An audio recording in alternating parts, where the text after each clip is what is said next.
Você está ouvindo ao Pode Curiar. Bom, pessoal, salve, salve! A gente está chegando ao nosso 4º episódio do Pode Curiar e hoje eu estou especialmente animada para o nosso tema de hoje, que é neurociência na educação. Essa pauta sempre deixa a gente muito curioso e para tirar algumas dessas nossas dúvidas, a gente vai ter a presença da Kátia Chedid, que tem muita experiência no assunto e já vai se apresentar. Bom, se você ficou curioso ou curiosa, saiba que esses nossos episódios eles estão disponíveis no YouTube da Curiós e no nosso canal no Spotify, que vocês podem encontrar por Pode Curiar. Os episódios são mensais e vocês podem ouvir quantas vezes quiserem. A gente espera que vocês gostem e participem com a gente. Afinal, a ideia é que esse podcast seja um espaço de conversa e compartilhamento na educação que cresça cada vez mais. Mas chegamos aqui ao nosso episódio de hoje e vamos, sem mais delongas, para apresentar a nossa convidada, porque a gente tem muita coisa para falar hoje. Então, Kátia, seja muito bem-vinda e pode fazer a sua apresentação, por favor. Obrigada pelo convite. Bom, eu sou educadora, eu sou psicopedagoga, trabalhei quase 40 anos em escola, agora eu trabalho só com a neurociência aplicada à educação. Trabalho na divulgação científica para professores, porque a gente sabe que a pesquisa e as estratégias que a gente pode usar em sala de aula baseadas em evidências não chegam na sala de aula. E por isso o meu objetivo, o meu propósito é trazer isso para os professores no meu Instagram, no site. Boa! Obrigada, Kátia. Eu acho que é isso. Importante é destacar logo no começo, porque muitas das reivindicações, né, dos professores que estão em formação é isso, né? Essa distância da formação acadêmica para a realidade que a gente vê em sala de aula, né? Então, ó, Kátia, para a gente começar esse papo, eu estou muito empolgada, estou muito animada e curiosa, porque quando a gente fala, né, de neurociência, são muitas dúvidas e são muitas curiosidades que surgem. Eu imagino que esse campo seja muito grande, então a gente vai precisar fazer alguns recortes aí iniciais para a gente conseguir trabalhar com mais profundidade no nosso assunto. Então, assim, Kátia, de forma breve, como que foi para você juntar a neurociência e a educação? Como que aconteceu esse processo? Aconteceu naturalmente, porque eu alfabetizava e eu tinha algumas dúvidas em sala de aula. Então, eu tinha dúvidas, por exemplo, porque eu percebia que alguns alunos, eles eram respiradores orais, e na época eu nem sabia que era esse o nome, tá? Eles tinham uma projeção de língua, assim, e eu olhava e percebia que esses alunos demoravam mais para aprender a ler e escrever. E eu falava, gente, o que tem a ver, né? Respirar, assim, ter a boca mais abertinha, ou ter uma hipotonia, que é uma flacidez aqui na boca, nessa musculatura, e não aprender, sabe? O que tem a ver com a cognição. E os clássicos da pedagogia não me explicavam isso. E aí eu fui atrás, mandei e-mail, na época não tinha nenhuma rede social, né? Mandei e-mail para um monte de lugar, e o pessoal do HC falou, olha, a doutora Renata de Francesco, que é uma otorrino, falou, Kátia, tem uma pesquisa nos Estados Unidos com jovens com respiração oral e eles têm mais dificuldades de aprendizagem. Você quer fazer uma pesquisa com os seus alunos? E aí eu fiz uma pesquisa com ela, com quase 300 alunos na escola que eu trabalhava, peguei outras classes também, né? A conclusão da pesquisa era que as crianças com respiração oral tinham mais dificuldade de aprender a ler e escrever. E aí eu pensei, né, na minha ignorância na época, assim, a minha hipótese era que eles não tinham oxigenação cerebral. Bobagem, não era nada disso. Depois eu fui estudar por que isso acontecia. O que eu consegui provar é que eles tinham dificuldade pedagógica, mas eu não sabia ainda o porquê.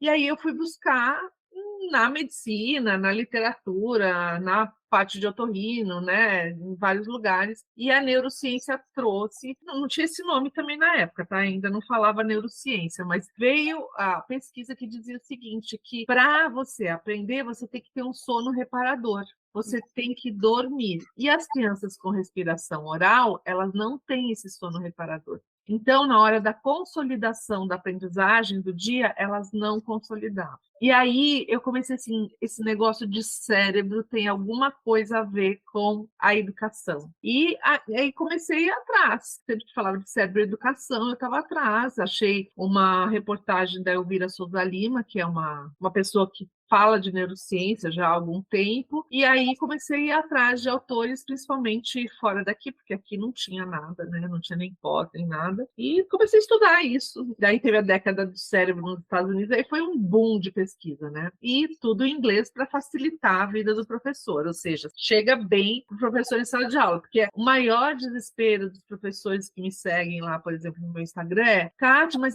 todos os livros são em inglês, em francês, em espanhol, não tem em português esse? E essas pesquisas só paper só em inglês, basicamente, né? Então, realmente, alguém tem que fazer esse trabalho e eu estou fazendo por enquanto, mas espero que outras pessoas o façam também. Não, Kátia, que incrível. Então, assim, quero destacar duas coisas, né, desse contexto que você traz pra gente, que é, então, primeiro você viveu a prática, né, para começar a entrar no campo. Então, a partir de uma questão, né, uma problemática que você viveu em sala de aula, surgiu a pesquisa. Mas como que foi nesse primeiro momento, nessas primeiras pesquisas que você explorou, conseguir relacionar esse campo, né, da neurociência que estava se consolidando com a educação? Foi um mecanismo fácil ou essa trajetória era muito distante? Então, assim, era muito do campo da medicina e você tinha que aplicar a educação, ou essas áreas já se conversavam? Como que foi esse processo de aproximação das áreas?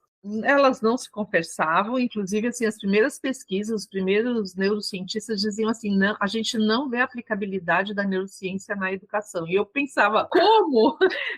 Eu vejo, é que eles não estão falando com os professores. Se eles falassem com os professores diriam. E aí eu entrei em 2 grupos de estudo, um na PUC e um na USP. E aí eu comecei, nesses grupos de estudo, tinha assim um início de conversa, relacionando a aprendizagem e cérebro, pesquisas recentes e tal, e aí eu comecei a estudar. A minha sorte foi que eu achei uma livraria em Portugal, chamada WOOK, W-O-K. E lá eu comprei muito livro na época, porque ainda não tem aqui no Brasil, mas na época não tinha nada, né? Em português de Portugal. Então eu tinha alguns livros em português de Portugal que facilita a vida, gente. Porque se fosse só em inglês, eu acho que eu tinha desistido lá no começo. E aí eu comecei a trazer esse tipo de coisa bem no começo, porque a Europa e os Estados Unidos, com vários projetos, inclusive o projeto Zero de Harvard, está muito mais adiantado que a gente, não só na pesquisa da neurociência, mas na aplicação da neurociência em sala de aula. Então, o que a gente vê é o que está fora,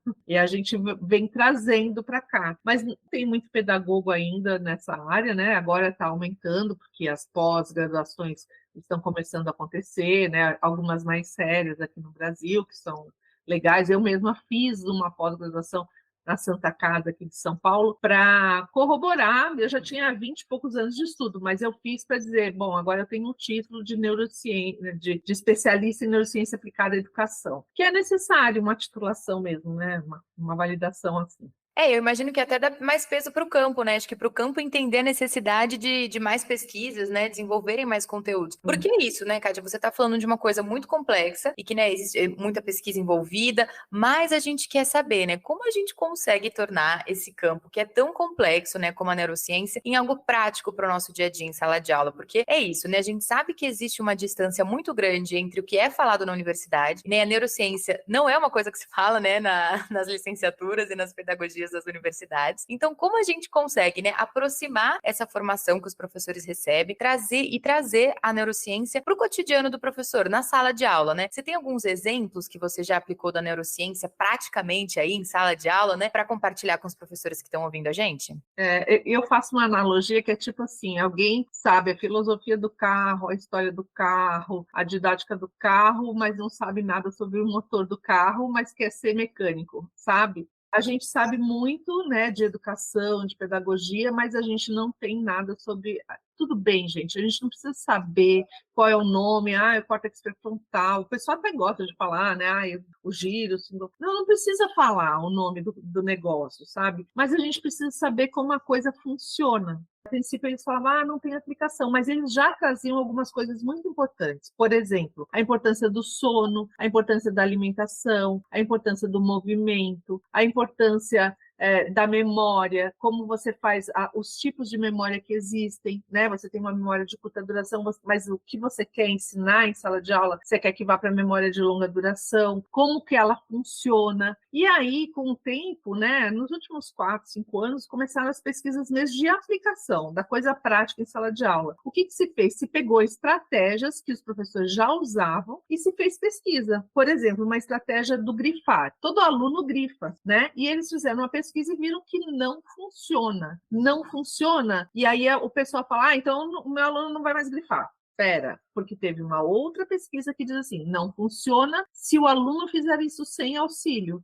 Se o aluno for lá e grifar o que ele acha que é importante, ele não sabe o que é importante. Ele precisa de um adulto que está mais tempo nesse planeta e que conhece aquele conteúdo para dizer, olha, isso é importante, né? Então ele precisa ou de um tutor ou de um próprio professor para dizer, olha, essa parte é importante, aqui vocês ressaltem isso. E na hora de estudar, ele vai ter aquilo ressaltado. Então a pesquisa começou a acontecer não só em como você estuda, né, em que formas de estudo você pode ter. Eu estou até escrevendo um livro com a Roberta Cuny, que é uma neurocientista que trabalha com... Ela já escreveu livro sobre o neuromitos e agora a gente está escrevendo o livro de como estudar. E a gente também traz algumas pesquisas que corroboram algumas estratégias. Então, essa estratégia funciona em sala de aula. Essa estratégia você pode usar e os seus alunos vão aprender mais. Qual estratégia você usa quando seus alunos estão cansados? Qual estratégia você usa quando a sala está muito barulhenta? Sabe? Então, tem muitas estratégias que já estão evidenciadas, né, validadas pela pesquisa.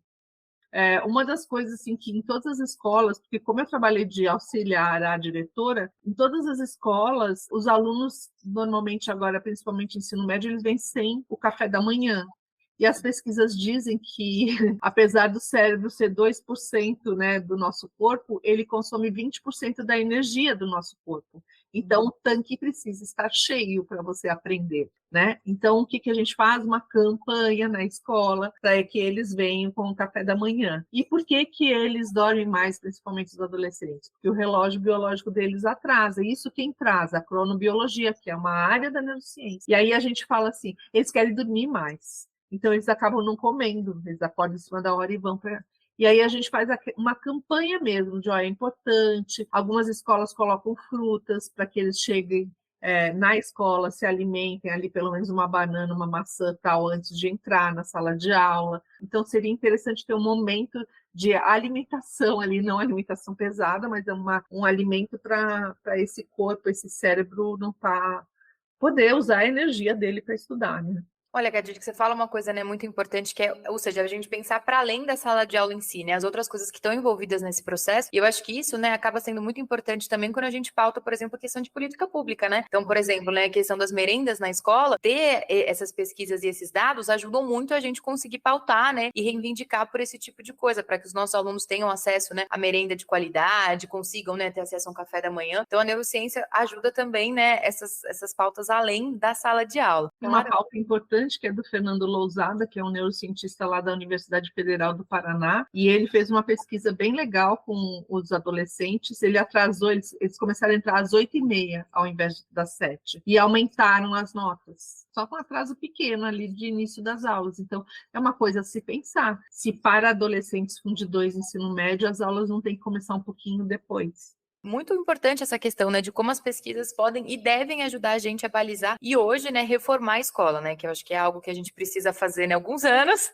e estamos esperando, né, mas já passou da hora da gente reformar essa escola, né. E, Kátia, aproveitando então, né, falando sobre modelos de escola, uma questão que a gente ouve muito, né, que é isso, na escola sempre foi assim, eu sempre fiz assim, vou continuar fazendo assim, e isso é muito perigoso, né. E a gente sabe que muito do desânimo e da dificuldade de professores é como eles conseguem renovar a sua prática pedagógica depois de tantos anos dando aula, né? E conta pra gente, a neurociência pode ajudar esses professores que estão querendo repensar a sua prática pedagógica? Na verdade, eu acho que os professores estão meio ressabiados. Também estava quando estava na escola, porque assim é muita moda, gente. E cada moda cria uma demanda para esse professor. Então é assim, além de ter que dar o conteúdo, cuidar de uma sala com 30, 35 alunos, que já é demais, você ainda tem a modinha nova, né? Então é ensino híbrido, é não sei o quê, não sei o quê. O que a neurociência traz? Ela fala o seguinte, ó, você monta uma caixa de ferramentas com algumas estratégias práticas que você pode usar em sala de aula e você tira da manga quando você precisar. Se está dando certo, não mexe. Se não está dando certo, você tem aqui um rol, né, um cardápio de estratégias que você pode aplicar. Ah, e ela dá para qual matéria? Todas as matérias. Ah, para qual idade? Todas as idades. Então, você adapta a estratégia de acordo com a matéria, né, com o conteúdo, com a idade, e você vai escolhendo ali. E ela também fala de uma caixa de ferramentas para os alunos. que a gente tem que ensinar esses alunos algumas estratégias para que eles aprendam a estudar. Isso a gente chama de metacognição, que é aprender a aprender, aprender a entender o processo de aprendizagem, qual objetivo eu tenho que chegar e quais estratégias eu tenho que usar. Além disso, o aluno tem que aprender a pensar essa aprendizagem e ver se está dando certo ou não está dando errado. Porque a gente vê muito, por exemplo, o cara erra na atividade, a fatoração do 5, erra na provinha e erra na bimestral. Ou seja, ele errou na primeira vez e ele não aprendeu ainda. Né? Ele nem olhou ali o erro para que fosse construtivo e para que ele aprendesse. Como está sendo essa verificação? Né? Como ele está corrigindo as coisas dele? Como são as correções de prova? Como são as avaliações? Tudo isso a neurociência traz. Mas uma coisa que eu quero dizer, às vezes eu falo assim, a neurociência vai criar uma nova pedagogia. Não, gente, não vai. A pedagogia, se conseguir, né, se quiser se inspirar na neurociência, vai criar uma pedagogia que seja inspirada na neurociência. Vai partir do especialista ou do pedagogo, porque o pesquisador ele não tem essa realidade de sala de aula. Quem vai dizer se serve ou não é o professor. Total, e eu acho que isso é muito importante porque, assim, né, muitas vezes a gente, professor, participa, né, de formações e não sei o quê, que às vezes não tem nada a ver com a nossa realidade, né? Você fala, como é que eu vou aplicar isso? E você trouxe essa questão, né, da demanda, eu vou compartilhar aqui, assim, no meu primeiro ano de professora, eu tinha, acho que 13 turmas, né, 500 alunos e 7 planejamentos de aula. Então, assim, era muito complicado. Então, quando você traz essa questão da caixa de ferramenta, eu acho que é uma analogia perfeita, né? Porque é isso, eu consegui ter as ferramentas necessárias para saber aplicar na melhor hora, né? Então, eu não preciso aplicar tudo de uma vez, né? Foi o que você falou, eu não vou reinventar a roda e sair replanejando tudo e fazendo tudo. Mas se eu tenho, né, essa caixa de ferramentas à minha disposição, eu consigo aplicar quando eu vejo que é preciso recalcular a rota. E aí, então, como a gente pode, né, aplicar a nível prático a neurociência na prática pedagógica? Ou seja, né, você tem alguma ferramenta, alguma dica, né, para que os professores possam ter um pouquinho mais de noção a nível prático do que a gente está falando? Então, seja para um exercício que os alunos podem fazer para fixar melhor, algo que o professor pode usar para se comunicar melhor com os alunos. Então, como a gente pode ter algumas dessas ferramentas à nossa disposição? Então, agora existe resposta para quase tudo, porque se pesquisou quase tudo, né? Eu mesma estou criando um hall de ferramentas e dando curso, fazendo formação em escola, tenho grupos de estudo, enfim, indo a escolas públicas, levando. Mas eu vou dar um exemplo simples, assim, que é um exemplo que já existia, que essa estratégia já existia, mas hoje em dia a neurociência corrobora. Existe uma estratégia que chama 4 cantos. Em alemão é Fürrecken. É assim, você coloca uma atividade nos 4 cantos da sala de aula. Você separa a sua turma em 4 e você faz assim, cada um faz 15 minutos, roda, 15 minutos, roda. Serve para português? Serve. Pode ser alguma coisa ligada à língua portuguesa. Serve para matemática? Pode botar 2 equações em cada um. Serve para química? Serve. Serve para história? Serve. Você coloca 4 atividades em cada canto, certo? E aí eles rodam e no final eles produziram muito mais. Tinha um professor de química de uma escola que eu fui diretora e passei algumas atividades para eles. Ele falava assim, Kátia, eu não uso só agora para a sala de aula, para eles fazerem exercícios. Eu uso até para avaliar, porque eles nunca faziam 8 exercícios de química. Sempre não dava tempo. Agora eles fazem. E fazem rápido. E assim, o que acontece? Cria um comprometimento. Porque o cara, quando ele faz um trabalho em grupo, como a gente fazia antigamente, tem os folgados, né, que não fazem, tem aquele que faz tudo. Mas quando é assim, ele tem que contribuir, porque tem que ser rápido, tem um tempo ali. E se ele nunca contribui também, ele fica meio mal na fita, né? Então, existe uma certa responsabilidade do aluno de se preparar para aquilo, para não ficar sempre sendo o cara que não entrega. O trabalho em grupo também tem estratégias para que não exista esse cara que folga. Então, existem estratégias agora várias, eu posso citar várias, mas assim, desde dar um papel para cada um. Então, você é o que vai explicar lá na frente, você é o que vai anotar, você é o que vai fazer a gestão do tempo, você é o que vai cuidar das figuras, você, sabe? Separar mesmo e avaliar separadamente depois o grupo também, né? Então, fazer uma média dessas notas. Enfim, tem estratégia a um monte, assim. Tem estratégia até para avaliação. Tem uma que você faz uma prova e você responde individualmente essa prova. Então, digamos que tenha 5 questões ali de qualquer matéria, responde individualmente. Entrega para o professor, todos eles entregam. Aí esses alunos são colocados em grupo e respondem a mesma prova. O que acontece? Eles vão discutir. Sabe aquele negócio, quando eu estava saindo, a sua deu 10, a minha deu 10 também, sabe? Ninguém falava assim, Kátia, né? Eu lembro. Eu acertei, porque o dele deu 8 e o meu deu 8. Eu falava assim, você tem certeza que vocês não erraram a mesma coisa? Então, assim, é sentar e ver quanto deu a sua, quanto deu a sua, vamos fazer aqui junto. E o que acontece além da avaliação? Eles aprendem. A nota da prova em grupo normalmente é maior que a prova individual, e aí você faz uma média, soma as 2 provas, divide por 2 e tem a nota do grupo. Então, até a questão da avaliação, vou te jogar uma prática que um professor fez comigo na faculdade. Queria ver se faz sentido.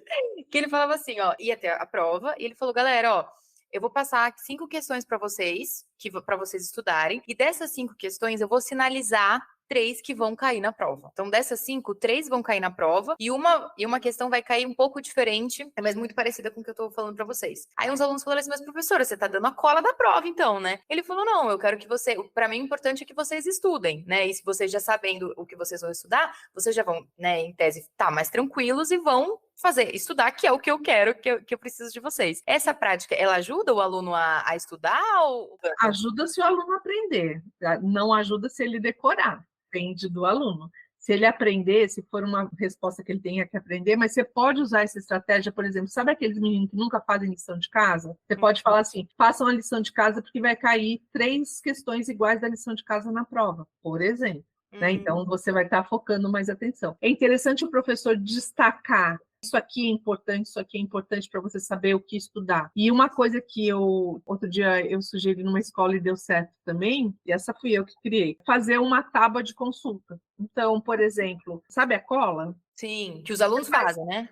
Ele vai ter que colocar tudo numa folha. Essa folha ele pode levar para a prova e fazer com consulta, mas é naquela folha. O que ele faz para fazer aquela folha? Ele não pode copiar tudo lá, certo? Sim. Ele vai ter que estudar. Então, muitos alunos depois relatam, nem usei a folha. Eu já estudou estudar, ver o que é importante, resumir para colocar lá. Isso acontecia com a cola também. Muita gente fazia cola e não usava, porque tinha tanto trabalho ali no negócio da cola, né? Porque você tinha que pensar na cola. Mas essa ferramenta aí, né, que você trouxe, que, por exemplo, às vezes poderia ser até um mapa mental feito em sala, algumas aulas antes, né, com a tutoria do professor, e o aluno poderia fazer, isso aí é legal, né, gostei. Tem escola, por exemplo, que eu já fiz formação, que estava com problema dos alunos não fazerem registro, eles não copiavam da lousa e tal. E aí a gente combinou que uma das provas seria com consulta no caderno, mas teria que ser no caderno deles. Aí eles começaram a registrar mais, porque eles sabiam que é isso, gente, é trabalhar com o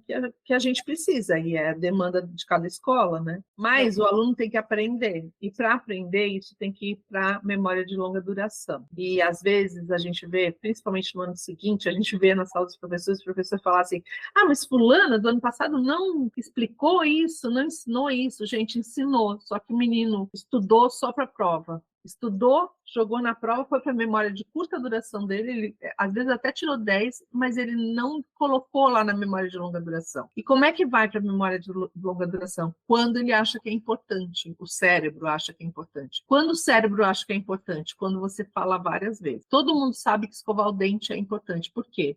A mãe chegou uma vez só e falou. Quantas vezes a gente ouve? Menino, tem que escovar o dente, não vai ter cárie, tem não sei o quê. E aí tem na televisão, e tem o dentista, e tem, sabe? É uma coisa que é reforçada. Você pode até não escovar o dente todos os dias, mas você ouviu isso muitas vezes, você sabe da importância. A gente, como escola, às vezes dá um conteúdo que para uma prova e acabou, nunca mais vê. Ou vê só depois de um tempo. Aí tem cérebro que guarda, porque não vai achar que é importante. Não, eu acho que isso é legal, Kátia, que você está falando, porque eu vivia muito, né? Acredito que os professores também, essa questão, a gente tem que terminar todo o conteúdo, a gente tem que dar conta de todo esse conteúdo, porque vai cair na prova, e é o conteúdo programático para esse ano, e a gente acaba atropelando exatamente esse processo de aprendizagem, né? Que é algo que precisa ser fundamental na escola e na sala de aula, né? Isso é outra coisa que a neurociência nos traz. que às vezes menos é mais. Então, você estudar uma coisa com mais profundidade, entender como você aprende. Vou ensinar como é feito na Alemanha. Você vai estudar animais, você pega um mamífero e estuda profundamente aquele mamífero. E aí você replica, se você precisar estudar outro mamífero, você replica a forma. Porque aqui o que a gente quer que eles saibam todos, gente, sabe? É uma ilusão, porque é tudo superficial aqui, né? E é muito conteúdo, é um dos países que mais tem conteúdo. Se a gente comparar com outros, a gente tem conteúdos que, por exemplo, de matemática, nos Estados Unidos, só tem em quem vai fazer engenharia, e a gente dá aqui no ensino médio. E os meninos ficam perguntando por que eu vou ter que estudar isso. Realmente, não tem resposta. E a BNCC, ela reduziu. Só que os professores são apegados, gente. O conteúdo é importantíssimo, porque ninguém vai ter que inventar a roda de novo. A gente tem que mostrar o que a humanidade já descobriu, isso é importante. Mas tem coisas que a gente não precisa ser tão apegado. Sai desse corpo que não te pertence. Eu acho que é isso, realmente, né? Tem professores que são muito cartesianos nesse sentido, né? Tem uma dificuldade, né, de entender que os tempos são outros, né? Então, por exemplo, quando eu mesmo estudei, né, a gente não tinha internet para acessar. Então, era muito mais difícil mesmo, né, a gente ter acesso a esse conhecimento ou saber como pesquisar. Hoje, muitas das respostas que a gente vê, né, e dos temas que a gente vê em sala de aula, os alunos conseguem acessar na internet, né? Então, às vezes, eu não preciso ficar tanto tempo falando sobre aquilo. Mas, ao mesmo tempo, acho que é muito interessante destacar o papel do professor nessa função, que é ser o mediador desse conteúdo, né? Para que o aluno consiga fazer essa curadoria do material. Porque isso, a internet está aí, mas a internet tem muita coisa boa, mas também tem muita coisa ruim, né? A curadoria é a palavra, né? Porque sabe aquele chat GPT? Eu mexi no chat GPT para conhecer. Eu peguei um neuromito, que é aquela pirâmide da aprendizagem, e perguntei quem fez tal. Ele me respondeu, fez um texto sobre a pirâmide da aprendizagem. Aí eu falei para ele, olha, mas isso tá errado, esse cara não escreveu sobre a pirâmide. Aí ele falou, eu sou uma inteligência artificial, eu pego dados que estão na internet. Porque se eu não soubesse que aquele conteúdo não era verdadeiro, era um neuromito, ele escreveu. Então, o aluno pode até pedir para ele escrever um texto, mas ele tem que saber, ele vai ter que saber se aquilo é verdadeiro ou não. Ele vai ter que ter essa curadoria e vai ter que saber quais perguntas ele vai fazer. Porque na hora que eu falei para ele, então me fala desse neuromito, aí ele escreveu um texto sobre o mesmo conteúdo dizendo que era um neuromito. Existem textos, né, pesquisas mostrando na internet que aquilo não é verdadeiro. O William Glasser, por exemplo, ou acho que é Christian Dale, são dois que eles atribuem, que fizeram essa pirâmide, não escreveram nada disso, né? Então, dependendo da pergunta que você faz, pode dar bom, pode dar ruim. Então, o aluno tem que aprender a perguntar, tem que saber se aquele conteúdo é verdadeiro ou não, que é melhor que isso. O papel do professor se destaca muito aí, né? Que eu acho que a gente tem ouvido falar muito, né? Qual o papel do professor depois do chat, né? Como é que vai ser? E eu acho que continua sendo muito fundamental, né? Para ser esse mediador. Porque isso, de tecnologia, a gente sabe que os nossos alunos entendem muito mais do que a gente, né? Mas ter a maturidade suficiente para lidar com esse tamanho, né, de informação é que é o diferencial. E quem pode fazer isso, né? Quem pode e deve, são os professores, né? Que estão atuando em sala. E o professor vai dizer, essa fonte é confiável, essa fonte não é. Quem vai dizer isso para o aluno, da mesma forma que o professor diz, aqui é essa parte importante do conteúdo. Entendeu? Que, relacionou com aquilo que a gente começou. Se deixar pela mão do aluno, ele vai sublinhar tudo. Ele não sabe o que é importante. Quem sabe o que é importante? Quem estudou 40 anos. Quem sabe resumir? Quem estudou um monte de tempo, né? Picasso já falava isso, né? Para pintar como criança, você tem que estudar muito. Exatamente, né? Porque isso não é fácil, né? Então, eu vou propor um exercício aí para quem tá ouvindo a gente, né? Pega um conteúdo, né, que você gosta, etc, e tenta resumir isso no mapa mental. Não é fácil, né? Porque são muitas coisas que você precisa otimizar, você precisa, né, dividir conceitos, você precisa escolher, elencar, priorizar. Então, acho que até para os professores é muito legal, né, usar essa estratégia do mapa mental, porque eu acho que invoca os alunos a primeiro estudarem, né, os conteúdos e depois fazer essa curadoria, né, e priorizar e hierarquizar o que deve ser mais importante, né? O que deve ser grifado com essa nossa mediação. E aí, Kátia, eu vou te trazer agora também uma outra questão que eu sempre me perguntei muito, e conversando com professores colegas, que é o seguinte, né? A gente sabe que numa sala de aula, né, por exemplo, as minhas turmas tinham quase 40 alunos. A gente sabe que são 40 cabeças ali, né? E são 40 modos de aprender e de ensinar, né? Aquelas crianças e adolescentes. Então, na sua visão de especialista, né? O que deveria ser ser feito para formar os professores do ensino básico para conseguirem trabalhar com essa neurodiversidade em sala de aula, né? É bem complexo, principalmente o número de alunos tão grande aqui no Brasil. Você sabe, você já deve ter ouvido falar no Visible Learning com o John Hattie. Ele pegou hoje em dia deve estar em 3.000 pesquisas e fez uma meta-análise, né, de quais eram as evidências mais importantes, faziam mais diferenças no aprendizado do aluno. A metacognição é uma delas, o professor é outra, e aí lá dizia que o número de alunos por classe não fazia tanta diferença. E eu fui ver isso, falei, gente, que estranho, né? O número de alunos não faz diferença. E aí eu descobri, gente, que o número de alunos que deixa, inclusive, os europeus de cabelo em pé é 25, que é muito. Entendeu? Se fosse 25 para nós, estava bom, né? Então, assim, o número de alunos aqui no Brasil também é over para a gente aprender. Então, é uma das reivindicações que eu acho que deveria estar na pauta dos professores. A gente sabe como é que funciona tal, mas tem muita gente lucrando com isso.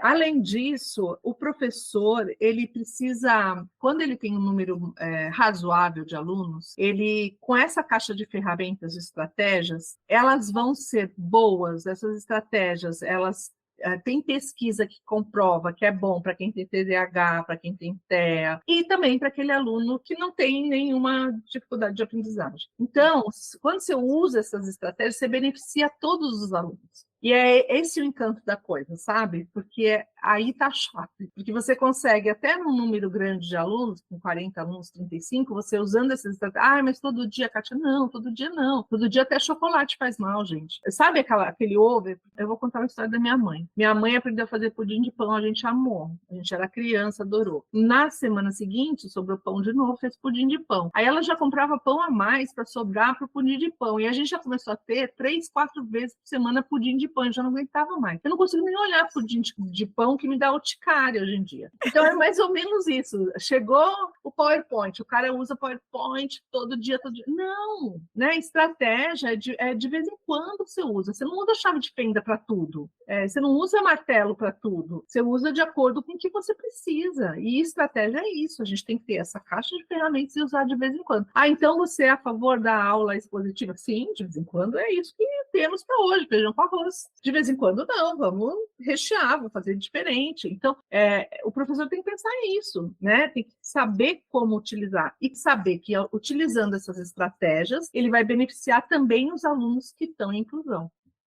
Isso, Kátia, que você fala é fundamental, porque eu vejo que, assim, muitos dos professores acreditam ainda, né, que você ter um aluno, né, neurodiverso, ou seja, né, uma necessidade educacional especial, ele vai atrasar esses outros alunos. Mas eu acho que é importante destacar, né, que eu acho que é ilusão nossa achar que, né, 25, 30, 40 alunos que estão em sala de aula aprendem do mesmo jeito, né? Então, alunos que não têm nenhuma neurodiversidade, que eles estão aprendendo só porque aquela aula está expositiva, né? Então, acho que é importante a gente desmistificar, né? Cada um aprende de um jeito diferente, né? Tem aqueles que vão amar a aula expositiva, tem aqueles que vão precisar, né, de um auxílio de um áudio, de um auxílio de uma imagem, tem atividades que vão ser adaptadas, né? Então, quando você fala isso, né, de ter essas ferramentas para a neurodiversidade, ela facilita para todo mundo, eu acho que é um ganho muito importante, né, na educação que a gente tem.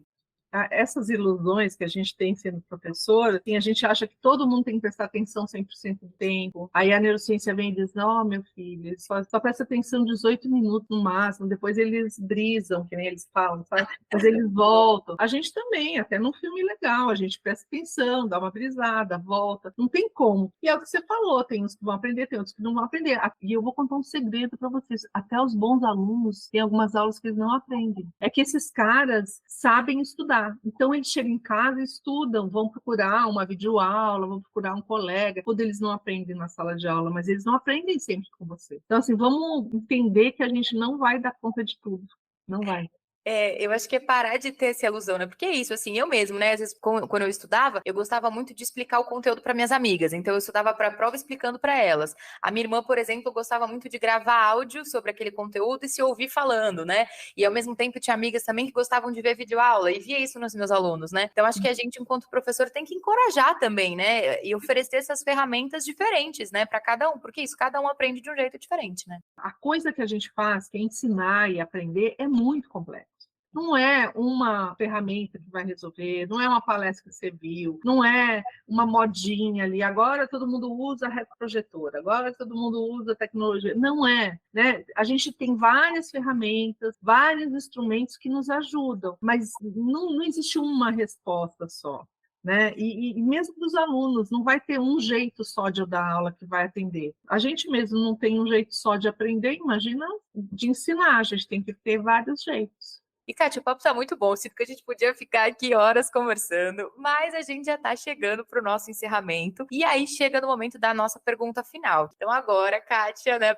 Sei que a pergunta é ousada, mas chegamos no momento Fala Curiosa e aí eu vou te perguntar. Para você, Kátia, o que é a educação? Em uma palavra ou em uma frase? Eu vou falar uma palavra e vou explicar a palavra, tá? Para mim é compartilhar. Então, é compartilhar saberes, né? São as pessoas que estão há mais tempo aqui, compartilhando saberes com as pessoas que estão chegando e tentando facilitar a vida delas. Na hora que a educação for isso, e trabalhar com as habilidades socioemocionais, com as habilidades de função executiva, que a neurociência também traz, e com outras habilidades necessárias para a gente sobreviver como espécie, eu acho que a gente deu conta, sabe? Então, é compartilhar. Boa, é um ato, né? Mais do que amor, né? Viver em sociedade, né? Saber construir junto. Que incrível! Dizem que é preciso uma aldeia para educar uma criança, é isso. Eu amo, bom demais. E aí, Kátia, antes da gente encerrar oficialmente, né, eu vou pedir para você divulgar o seu Instagram e para você contar um pouquinho, né, a proposta dele, quais tipos de conteúdo que você divulga, porque eu estava vendo, né, desde que a gente começou a conversar para você ser a nossa entrevistada, tem muito conteúdo legal, tem muita dica boa, tem muita ferramenta para alimentar a caixinha de ferramenta da gente, professor. Então, conta pra gente, né, o que é o seu Instagram, o arroba aí, por favor, e o material que você divulga por lá. É @neurociência, _educação. Tem um site que chama www.katiachedid.com.br e lá eu coloco algumas estratégias mesmo práticas. Eu tento sempre trazer uma pesquisa, traduzir essa pesquisa, reduzir e trazer para a prática. Então, todos os posts têm referência que você pode aprofundar depois, pegar as estratégias e aprofundar, e ir atrás dos autores ou da onde eu tirei aquilo. E é isso, era um trabalho voluntário, eu estou começando a tentar virar blogueira, não é blogueira que chama Instagramer, mas eu acho que não tenho muito perfil disso. Mas eu estou fazendo algumas parcerias bem legais e eu acho que é isso, é trazer para quem não tem acesso. Eu recebo depoimentos muito legais. Daqueles professores lá de Manaus, do Acre, sabe? Tem uma moça, posso contar? Claro! Uma moça que ela trabalhava há 20 anos dando aula de matemática. Ela falou, Kátia, eu mudei minha prática por causa do seu Instagram. Gente, quer mais que isso? Eu podia não ter os 300 mil seguidores. Só ela já estava o suficiente, eu já fiquei feliz, entendeu? Então, assim, na hora que você consegue contribuir para que a prática de sala de aula, para que o aluno aprenda melhor, para que o professor ensine melhor, com mais tranquilidade, negócio fechado. Para mim, já fiz o que eu devia ter feito. E devo dizer que o Instagram, gente, é muito bom mesmo, viu? A gente vai linkar as redes sociais aqui no nosso episódio, no Instagram também, para que todo mundo, né, tenha acesso e consiga compartilhar e consiga repensar e melhorar as suas práticas, né? Que eu acho que é isso, compartilhando, né? A Kátia falou muito bem. Então, Kátia, muito obrigada. Foi um prazer participar e poder conversar aqui com você hoje. Né? Esse episódio do Pode Curiar tá riquíssimo. Tô muito animada para ver o que o pessoal vai achar e muito obrigada por ter topado falar com a gente. Obrigada pelo convite, obrigada, Diana, foi ótimo, adorei. Pode me chamar. Aê, estamos aqui sempre, bem demais. Gente, vocês podem ouvir então a gente no Spotify e no YouTube e a gente volta no próximo mês com mais Pode Curiar. Até mais!